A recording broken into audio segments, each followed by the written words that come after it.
صحیح بخاری حدیث نمبر 92۔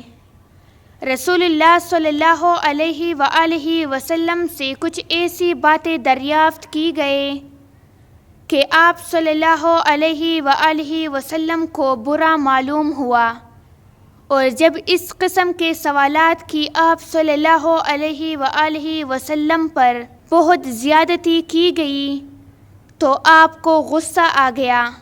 پھر آپ صلی اللہ علیہ وآلہ وسلم نے لوگوں سے فرمایا، اچھا اب مجھ سے جو چاہو پوچھو۔ تو ایک شخص نے دریافت کیا کہ میرا باپ کون ہے؟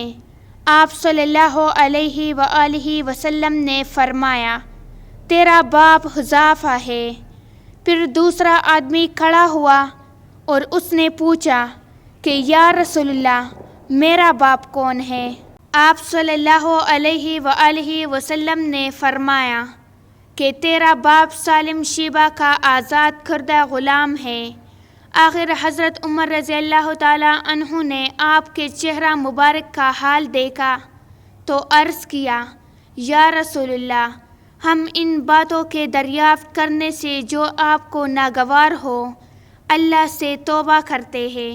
صحیح بخاری حدیث نمبر 93۔ ایک دن رسول اللہ صلی اللہ علیہ وآلہ وسلم گھر سے نکلے تو عبداللہ بن حذیفہ کھڑے ہو کر پوچھنے لگے کہ حضور میرا باپ کون ہے؟ آپ صلی اللہ علیہ وآلہ وسلم نے فرمایا، حذیفہ۔ پھر آپ صلی اللہ علیہ وآلہ وسلم نے بار بار فرمایا کہ مجھ سے پوچھو۔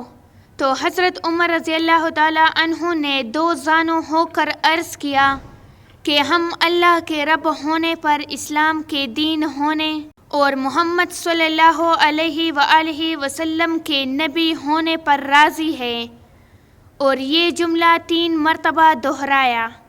پھر یہ سن کر رسول اللہ صلی اللہ علیہ وآلہ وسلم خاموش ہو گئے۔